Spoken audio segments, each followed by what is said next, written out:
चलो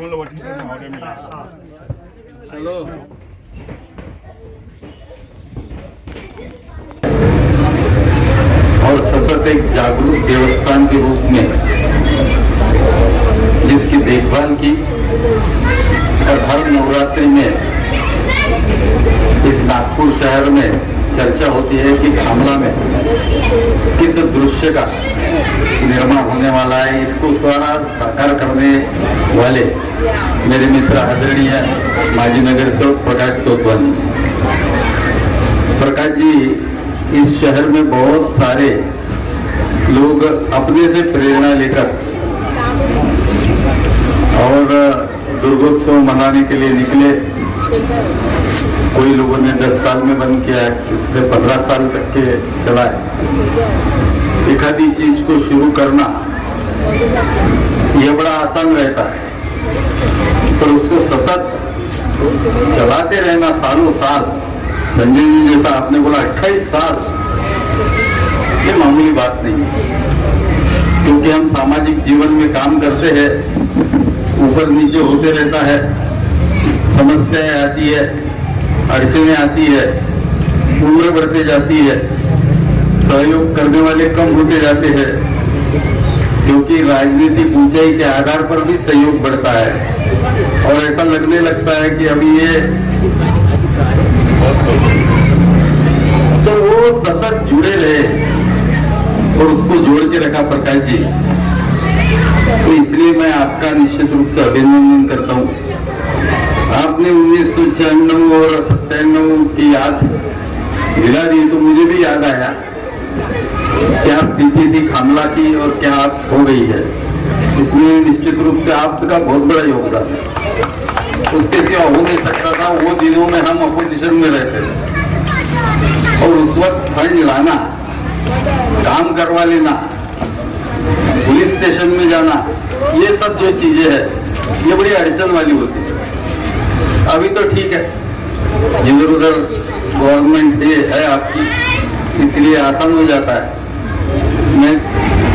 और इसलिए मैं निश्चित रूप से, और आज भी है, मेरे जीवन में मैंने बहुत लोगों को नेता बनाया, तो बहुत कम लोग अभी साथ में हैं। वो तो भूल भी गए कि भैया अनिल जी आते थे हमारे यहाँ और उन्होंने हमको खड़ा किया। वो भी बदल गए, वो बात भी नहीं बताते कि अनिल जी कैसे हमारे घर आते थे, रात रात को बैठते थे। एक मुन्ना यादव है जो हर वक्त ये बताता कि मेरे को पार्टी में लाने का काम यदि किसने किया तो अनिल दादा ने किया, ये बोलता। ऐसे बहुत कम लोग हैं, आपने वो स्मरण रखा। अब तो क्या है कि राजनीति अलग प्रकार से चल रही है। हम नवरात्रि का उत्सव यहाँ मना रहे हैं, पुरानी यादें आपने निकाली, इसलिए मैंने ये सब आपको याद दिला दिया। और आज प्रभु रामचंद्र जी का भव्य मंदिर बना और फिर प्रकाश जी और उनके टीम के दिमाग में आया कि इस वक्त हम ये चित्रकूट का प्रभु राम जी का सब ये बताएंगे। ये दृश्य है, अभी बड़े बड़े लोग रोज आएंगे, देवेंद्र जी भी आएंगे, नितिन जी भी आएंगे, जैसा भी उनको समय मिलता हर साल आते हैं लोग। आज व्यस्तता रहती है, उनके घर में भी घट रहते हैं, तो वो आएंगे, विजिट करेंगे, माता जी का आशीर्वाद लेंगे। हमारी माता जी का आशीर्वाद कृपा सब पर बरसे, ऐसी मैं माता जी की चरणों में और निवेदन करता हूँ, प्रार्थना करता हूँ। माता जी जब सौम्य रूप रहती है तब आशीर्वाद देती है, जब अन्याय होता है तब रौद्र रूप धारण करती है, तब वो चंडिका बन जाती है। ये सभी रूप हमको नवरात्रि में माता जी के देखने को मिलते हैं और हमें आशीर्वाद प्राप्त होता है, शक्ति प्रदान करती है माता जी। हमें समाज हमें प्रदान करे, यही माता जी के चरणों में और नमन करते हुए मैं प्रार्थना करता हूँ। और आज इस झांकी का उद्घाटन हुआ ऐसा जाहिर करते हुए अपने वाणी को यही विराम देता हूँ। धन्यवाद, जय हिंद।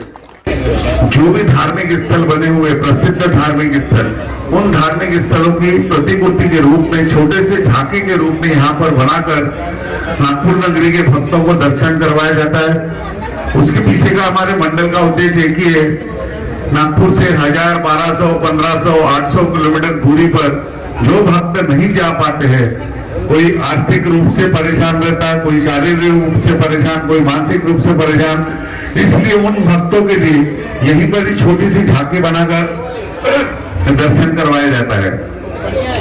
इस वर्ष हमारे मंडल की ओर से चित्रकूट धाम की झांकी बनाई गई है। भगवान श्री रामचंद्र को जब 14 साल का वनवास हुआ था तो 11.5 वर्ष वनवास के दौरान चित्रकूट में गुजारे थे। तब सारे देवी देवता भगवान श्री रामचंद्र के दर्शन करने यहाँ आए थे और खुद देवताओं ने ये जो यहाँ पर जो धाम बनाया गया चित्रकूट धाम, भगवान श्री राम का दरबार, ऐसा दरबार चित्रकूट में बना हुआ है जो स्वयं देवी देवताओं ने नकाशाई, देवी देवताओं ने पहाड़ी काट कर इस प्रकार का भगवान श्री राम का दरबार बनाया था।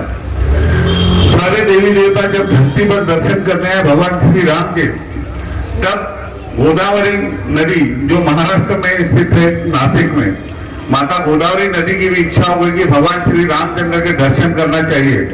गुप्त रूप में महाराष्ट्र से नासिक से निकली और चित्रकूट में जाके पहुंची। आज भी हजारों सालों से गुप्त रूप में गोदावरी माता नदी वहां पर आती है और कहां लुप्त हो रही है किसी को पता नहीं चलता। तो ऐसी छोटी सी गोदावरी नदी भी यहाँ पर निर्माण करवाई गई है। जैसे ही प्रथम दर्शन करेंगे हम भगवान श्री गणेश जी का, उसके बाद भगवान श्री राम का दरबार, भगवान श्री लक्ष्मण, माता सीता, और उस दौरान चित्रकूट के दौरान एक चोर उस धाम में आया था और माता सीता के कपड़े चोरी करते हुए जा रहा था। तब माता सीता ने उसको श्राप दिया था कि तू पत्थर का बन गया। तो तब उन्होंने भगवान श्री राम को कहा कि मैं पत्थर का बन जाऊंगा तो खाऊंगा पीऊंगा क्या। तो भगवान श्री राम ने कहा कि यहाँ पर जो भी भक्तगण आएंगे, जितने ज्यादा से ज्यादा भक्तगण आएंगे, उन भक्तों का तेरे को आशीर्वाद मिलेगा और आगे चल के तो फिर से इंसान हो जाएगा। तो उसका नाम रखा गया था खटखटिया चोर। वो खटखटिया चोर की मूर्ति यहाँ बनाई गई छोटे से रूप में। माता गोदावरी की नदी, गोदावरी नदी के बाद बर्फीली यात्रा, बर्फीली यात्रा के बाद दीव जोत के दर्शन दिए, जोत दर्शन के बाद जगत जननी खामलावाली माता जी के दर्शन, खामलावाली माता जी के दर्शन के उपरांत यहाँ पर एक छोटी सी पहाड़ी बनाई गई है जिसका नाम है हनुमान धारा। यह चित्रकूट स्थित हनुमान धारा बनी हुई है। जब भगवान श्री हनुमान जी लंका में गए थे और लंका में आग लगाई तो उनके शरीर में उष्णता होने लगी, गर्मी होने लगी। तब उन्होंने भगवान श्री राम से बात छुपाई। अयोध्या जाने के पश्चात कुछ दिनों के बाद भगवान श्री राम ने कहा कि तुम अस्वस्थ लग रहे हो, क्या बात है हनुमान जी। तब हनुमान जी ने बताया कि जब मैं माता सीता की खोज में श्रीलंका गया था और वहां जब आग लगाई तब मेरे शरीर में तब से उष्णता है। तब भगवान श्री राम ने चित्रकूट की पहाड़ी पर बैठा था और एक बाण मारा, उसमें से जल की धारा निकली। जल धारा से उनकी शरीर में जो उष्णता थी वो ठंडक पहुंचने लगी। तो आज भी वो जल धारा है, उसका नाम है हनुमान धारा। हमारी टीम जाके आई थी और पूरा निरीक्षण करके आई और उसके बाद छोटे से रूप में इस वर्ष यहाँ पर झांकी के रूप में चित्रकूट बनाया गया है। सभी भक्तों से निवेदन है कि अपने परिवार, रिश्तेदार सबको फोन करें, ज्यादा से ज्यादा लोग आकर भगवान श्री राम जी के दरबार का दर्शन करें। हमने 1995 में मंदिर बनाया, तो ये मंदिर जो बना है और माता की मूर्ति जो बैठी है वो अनिल जी सोले के कारण ही बैठी हुई है। तब हमारे यहाँ पीआई मोबिन करके था और वो हमारे विरोध में था, तुम्हारे पास प्रॉपर्टी के क्या डॉक्यूमेंट है। तो सोले सर को पता है, सोले सर ने एक दिन में बैठकर मुझे इस मंदिर की टैक्स रसीद बनवा के दी थी उस समय। और फिर जब 97 में हमने वैष्णो देवी, माता वैष्णो देवी की गुफा बनाई थी, तब उस पीरियड में भारतीय जनता पार्टी के चुनाव हुए थे। माननीय अनिल जी और प्रभाकर राव जी डट के अध्यक्ष हुए थे और अनिल जी महासचिव नागपुर शहर के बने थे तब पहली बार। तो तब यहाँ 1-1.5 महीना सतत अनिल जी माता मंदिर में रहे थे। अब इतना समय हमारे माता मंदिर में दिए, माता मंदिर का निर्माण जो हुआ इनके कारण हुआ, जो माता बैठी है इनके कारण हुआ, इसीलिए मैं तो जीवन में कभी नहीं भूलूंगा।